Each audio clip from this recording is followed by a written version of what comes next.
Hi, I'm Annie Botticelli, and this is the Storyteller Forecast for Libra for July 2017. Go to my website, anniehelpsyou.com, check out my blog, and if you're interested in being an astrologer or a coach as your vocation, click on Work With Me and check out to see if my courses still have slots available. So what is going on in the month of July? We've got the rumblings of eclipses, no doubt having started already. The eclipses don't occur until August, but we can often feel them coming way beforehand, and we can actually see manifestations and events and get eclipse-related news coming in 4 to 6 weeks beforehand. So that puts us at the end of June, really, for eclipse-related changes to come.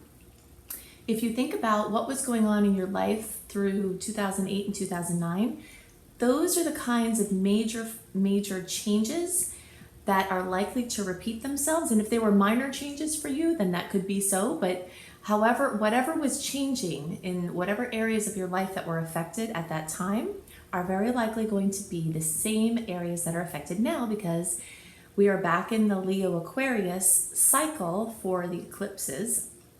And that started at the beginning of 2017 and runs well into 2019. So we're mid-story here. You know, the eclipses bring stories and they move along a continuum throughout the whole eclipse cycle. So the eclipses happen in August, and for my August report, I will go in much more detail about the areas of life from the perspective of the chart that are affected. But for now, I just want to let you know they're coming, because if news is coming in and things are getting really intense in a good way or a challenging way, I want you to understand that this is probably eclipse related.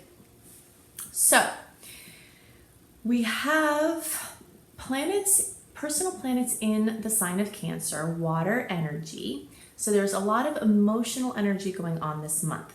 There's going to be a lot of chances to have emotions brought up, to have emotions be dealt with, to have happy emotions, to have challenging emotions. But the theme for the month of July for Libra, I'm calling Limelight, because these planets are moving through your 10th house. And this is true whether you're an early, middle, or late degree Libra. You're going to have some energy starting this month, or the main focus this month of your 10th house. If you're a middle or later degree placement, you'll have this story of Limelight continuing well into August as well. So the 10th house has to do with your career, your work, your vocation, your place out in the world, whatever that looks like. It's like the traditional father energy, you know, the father energy being out in the world. And of course, these days we know that mothers are out in the world as well. But this is the house that's ruled by Capricorn. And the energy of Saturn. And so there's a strong association with being an authority figure, clashes or accordance, you know, with being in accord with authority figures. Just the theme of father figures and people being in charge, whether it's yourself or you interacting with other people in charge, is a very strong theme for this time. So it's possible that you can have things coming to fruition for you for your work, or you're focusing on it very strongly, or you're asking the questions, what do I want to do with my life, you know, and is what I'm doing what I'm supposed to be doing, you know, any of these things that would be certain, you know, related to this 10th house are going to be coming up. There could be something notable going on with your own father. You could be visiting your father. There could be emotional things happening with your father, for better or worse. So it's just a strong energy related to the father energy. And for those of you who had a strong single mom raise you, your mom could show up in that house too, because, you know, she took on the energy of father. So it's the energy of father sometimes more than just the actual father. So there's that going on. So we've got this interspersed in between, you know, this time that's coming of eclipses where we just don't know what's going to happen here, you know. Some people are going to experience the eclipses as changes going on around them and they're holding space, but they're not the ones experiencing the change. But some people are going to be right in the middle of major life changes. So this theme of father and, you know, work and career is only part of the story that's going on here. Okay, so these are the things that were most on my mind for Libra placements. Now I want to go into great detail. It's really important to focus a lot on the general transits this month because we have so much happening that will affect everyone, that Libras need to know about, even though it's not specific to Libras, because we've got this open window through July 24th. I want to talk about why we have an open window, when the window closes, when the window opens again, for launches, for new things, for big decisions. When you go, let's say you were deserted on, I always use this example to help understand why astrological timing, understanding astrological timing is so critical. Because if you were on a deserted island and you built a boat and you were trying to get off the island, you wouldn't push your boat out when the tide was coming in, right? That would be silly. And so everyone can pretty much agree, right, that the moon affects us. Well, all the other planets affect us just as much as the moon do. It's just not as generally accepted by mainstream society. But every single planet and everything that it's doing from our perception on the earth is affecting us. It affects what we do, it affects the decisions we make, and it affects the outcomes from the things that we do. So when you're trying to do something new, make major life decisions, have clarity, take decisive steps, having periods of time that are free from personal planets, which are the ones closest to us, not being in a retrograde or a shadow period of a retrograde are very critical. So I'm going to go into more detail about the now just 3 windows that we have. This one until the 24th of July, then another one in the fall. I'll give you the dates on that, and then another one at the beginning of next year. Before we have this wall of personal planets retrograde, multiple Mercury retrogrades, a Mars retrograde and a Venus retrograde in 2018, so that you have to strategically plan what you're doing so that you can coast and move along with the flow of the energy instead of against it. So we're going to talk in more detail about that. We'll talk more about the eclipses, although in August I will do a more detailed report about that as well. So I want to break down the general transits for July 2017 that will affect all signs, and very dramatically I might add at that, into 3 sections. One is talking about this opening we have still for most of July from the personal planets being retrograde or the shadow periods, and then place that opening in the scheme of the next year and a half to understand what we're looking at. The second is I want to talk about this theme of emotional integration and living in charge, which I'll get into more details about what that looks like. And the third is these eclipse changes that will no doubt be happening to so many people already here in July, even though the eclipses don't actually happen until August, because we can very often feel the rumblings or actually the straight up eclipse news start to come in 4 to 6 weeks before the eclipses. So that actually places us as early as the end of June for some eclipse related changes and news to start coming in. So we'll talk about all of that. So let's go in order. Placing our period of time in this stretch, which had started in May and went all through June and runs through July 24th, which is a period of time that's free from personal planets being retrograde. Personal planets are the ones closest to us, and of them, the only ones that go retrograde are Mercury, Venus, and Mars. Whenever one of the personal planets are retrograde, it brings lots of opportunities that we don't have when they're retrograde, but it also brings lots of challenges that we don't focus on as much when they're direct. And in general, it's not the best time to launch things, to put new things out into the world. It's a better time to go backwards and inwards and try different things on and do short-term things of focus. But we do still have a stretch until July 25th where we don't have any personal planets retrograde or the shadow periods. So there will be some chances to take advantage of that this month, although there are lots of changes that are going to be coming to you. There are some dates that you can implement some things, which we'll get into.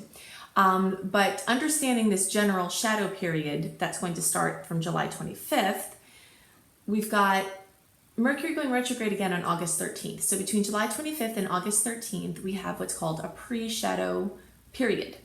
And that means it's like starting to get to where it's going to go retrograde. I always liken this shadow time to us driving in a car, going full speed, traffic is flowing well, and then we have to make a U-turn. You know, when you make a U-turn, you have to pretty much come to a complete stop to go around. And that's the energy that we experience, that awkwardness of slowing down, that awkwardness of having to wait until the other lane is clear, and then getting up to speed again, etc. This process of a U-turn is very much like the experience we have of a retrograde planet. So after having this nice open period to do things from the end, middle to end of May into the end of July, we're starting every day as it gets closer to August 13th, just kind of putting the brakes on a little bit. And if we're not voluntarily doing it, the universe is bringing that to us. If we're trying to push forward, the brakes are going on anyway. So I learned, because I have Aries rising and a lot of fire in my chart, so I'm very action oriented. So when I learned about Mercury retrograde, I would try to do all the things that I might do in Mercury retrograde in the 3 weeks before Mercury retrograde, only to learn that shadow period can actually be just as intense in some ways and have the same kind of implications as the actual retrograde. So that's when I learned to really understand and obey the rules that go along with it. And you can check out my Mercury retrograde video to understand this transit better. I go into way more detail about the caveats and the ways you can use it and the things to avoid, etc. So then August 13th through September 5th, we have the Mercury retrograde cycle. Not the best time to launch new things, make big decisions, although it's fine for short-term things and things that have flexibility. Then from September 6th through September 20th, we have the Mercury retrograde shadow period. Again, the post-shadow period, with Mercury getting back up to speed by September 20th.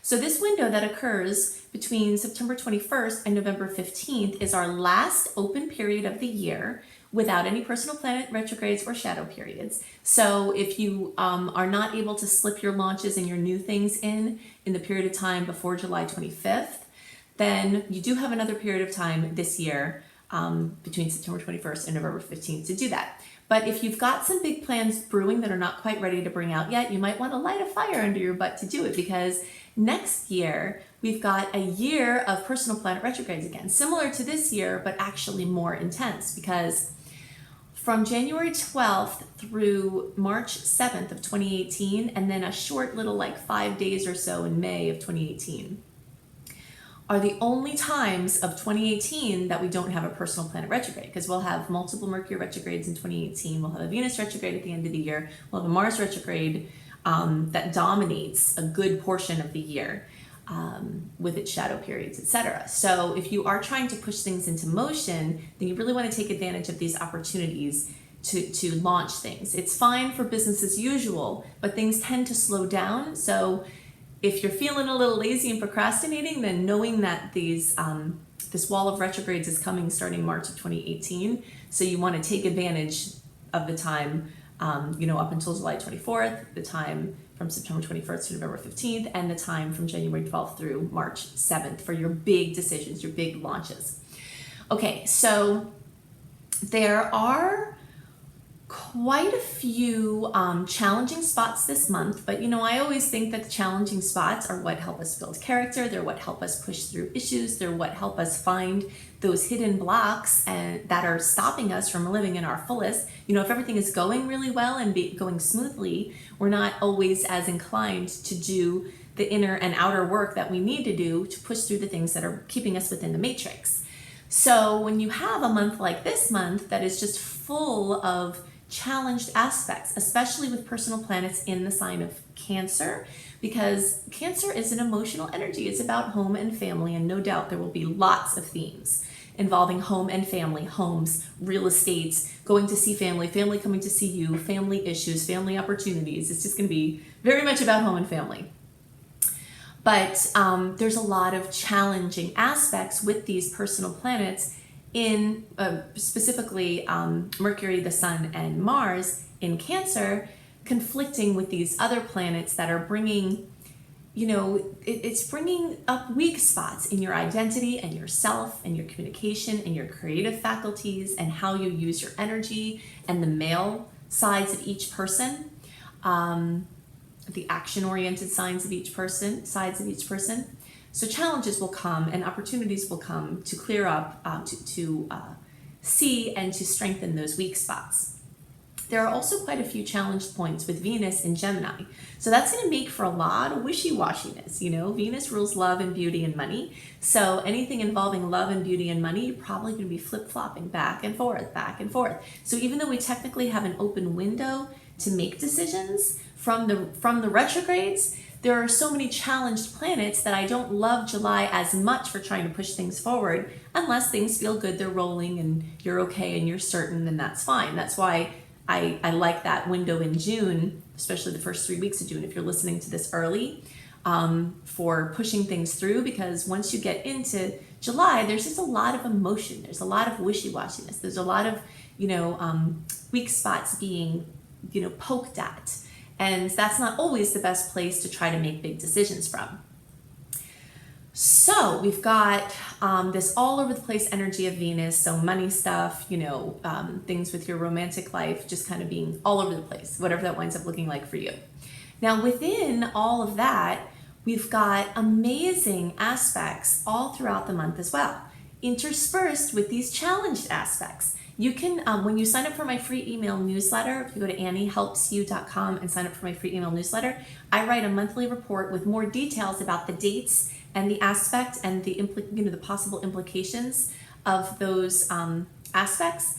I write a detailed astrological write-up that I send you out a month before the month that it's current for, so that you can get more detail than I can always, I can't always go into all of that detail in the horoscopes, but you can pick up and supplement these videos with that newsletter at anniehelpsyou.com. But I will give you a couple of highlights of the month. We've got a lot. If you've got to do something important, I really love July 18th and July 19th. There's some really great, a series of great aspects there that are not as interrupted in those couple of days by the challenges that are, before and after them. So that's my favorite window if you have to make a decision or push a last minute launch through. We've got the full moon on July 8th or 9th, depending on your time zone. And that's a full moon in Capricorn. So the full moon in Capricorn brings completion, fullness, fruition to something involving work or family or career, not family, work, father, Capricorn energy rules father energy, authority figures, career, something like that. So many people will become recognized for things. This could be a great recognition moon. There are some aspects with Pluto and Mars that could leave you feeling a little bit challenged and helpless, but then there's a nice aspect with Neptune that can bring a transcendental or intuitive upliftment from the situation. But either way, there's still just as much opportunity for a positive outcome from this full moon, but there are going to be some challenges that come along with it. We also have a new moon in Leo. Now this is the first of 2 new moons in Leo. Whenever we have 2 new moons in a sign, there's always a lot of power and a lot of focus on that energy. So Leo is a big story that we've got going on starting from the end of July. Then of course, that's our prelude to the solar eclipse that we have in August. So I am going to get to these eclipses because these are definitely the highlight of the general transits for this month. But just to understand the month, if you want to make wishes for your new moon, July 23rd is the time to do that. So you get 10 wishes according to brilliant astrologer Jan Spiller. You write them down, you say them out loud, you feel them as if they're coming true. If you're trying to change your life and be a conscious creator or creatrix in your life, don't pass up these new moon opportunities to make wishes, because the universe really does hear you. Sometimes it takes consistency. Sometimes you'll make a wish and you'll be like, oh my gosh, it came true. That's really cool. But a lot of times the universe has to do work with you, has to interface with you to help you become a vibrational match for that which you are wishing for. We can't get the things that we want unless we're a vibrational match for them. So if you're consistent with your wishing, the universe can implement the changes that need to happen in order for you to become a vibrational match. So take that opportunity on the 23rd for your new moon wishes, especially on the subjects of children, creative projects of any kind, musical projects, athleticism, anything if you're an athlete, romance, true love, pleasure, fun, hobbies. Those are all highlights that will be becoming stronger in this time and the time to come. Okay, so let's talk about these eclipses. Okay, so the first eclipse is a full moon lunar eclipse at 15 degrees of Aquarius that will happen on August 7th. Now a reminder as to why I'm talking about the August eclipses in the July report. eclipse changes, eclipses are very, very, very powerful events. And the implications don't just occur on the day that they happen. You very often, and I see this happen all the time, I've been tracking this for many years, will see news events, very prominent events, happen related to the eclipse up to 4 to 6 weeks before the actual eclipse. So that puts this lunar eclipse active time starting at the end of June. So I will go into way more detail for each sign as to what these eclipses might look like for you personally in the August report. But for now, I'm going to talk about the general implications of the Aquarius Leo eclipses. So in general, a lunar eclipse removes some aspect of life, or basically it changes it, it takes it away. It closes it, it ends it. So there's closure, something notable coming, having to do with Aquarius energy, which can be your work within a group, working for a large organization, a humanitarian effort, a friendship, something involving acquaintances or social circles, internet-based projects, something where you're leading a group of people, anything having to do with technological advances, technology that you use for whatever this project is. So you'll likely see something ending or shifting with your relationship with those things, or just a straight up ending, like an ending of a friendship, or a friend moves away, or you leave a certain circle, or you lose resonance with a group that you had resonance with. So the full moons tend to be, or the full moon eclipses tend to be like a full moon, but in triplicate. So this closing, this ending, this completion, the drama, very often there's drama at a full moon. All of that can be multiplied by 3. So, it's pretty intense. These are major monumental things. Now, the best way you can understand this eclipse set, this Leo Aquarius eclipse set that started at the beginning of 2017 and runs into 2019, is to remember what was going on in your life between 2008 and 2009. That is the last time that we experienced the Leo Aquarius eclipse cycle. So if you remember the changes that happened there, the areas of life that were affected the most, those are the areas of life that are being brought right back into the forefront. So, think about that, and then you'll start to see where the changes will likely affect you. And again, like I said, I'll go into that in more details in the August report for your sign. But this is the general experience. So then on the 23rd of August, there is the solar eclipse. It's the second new moon in Leo, except it's a solar eclipse. And that's out at close to 29 degrees of Leo. And that brings in new energy. So what we're basically doing here is we're shuffling energy around between Leo and Aquarius. Aquarius has to do with the group. Leo has to do with the individual. Aquarius has to do with the society and what is good for the group and what everybody needs and what everybody thinks. And Leo has to do with what the individual needs, what the individual thinks, what the individual does. So you're taking energy away from what people think you should do and placing it in your own court again. It's your creative interests, your children, your romance, your pleasure, your fun, your way of doing things, your leadership is getting this focus at this time of this point in the eclipse cycle. So lots of new open windows occurring there, because again, the new moon solar eclipse is like a new moon in triplicate. So when we talk about new moon energy of something new opening, a new chapter opening, that's times 3 with the solar eclipse. And you can start to see what that new opening is going to look like in July. Or as soon as, 6 weeks before. Yeah, so pretty much July is when those changes are likely to start coming in. So depending on how these eclipses are hitting in your personal chart will make the difference between how you experience them. But you'll definitely notice that twice a year when we have these major eclipse cycles, you're either the one experiencing profound change, or you're watching other people go through these crazy things and you're like, oh gosh, what's going on? What's going on is the eclipses. And so you're either going to be the one experiencing massive change, or you're going to be the one holding space for the other people, and you might find yourself doing a little bit of both. So those are the things that are most relevant for the month for July, for the general transits. If you are interested in learning astrology, check out my astrology apprenticeship program. There might be some slots open still by the time you're watching this. Also, if you'd like to be a coach as your work, as your profession, and do your business online, you can check out my coach certification course and online business course, which I have as a dual enrollment, and there might still be some slots available there. That is a very long course, so I don't have an opening for that very often. So if you're interested in that, then definitely jump on it. If you are into tarot, definitely go to I Am Helios, IAMHELIOS. I'll probably put a link somewhere under here to check out my husband's amazing monthly tarot report that's starting in July. So you can get some other pictures and some points and some things to understand to make the most use of the energy in this month. And his name is VR Newman. So I hope you have a wonderful month, and I'll see you next month.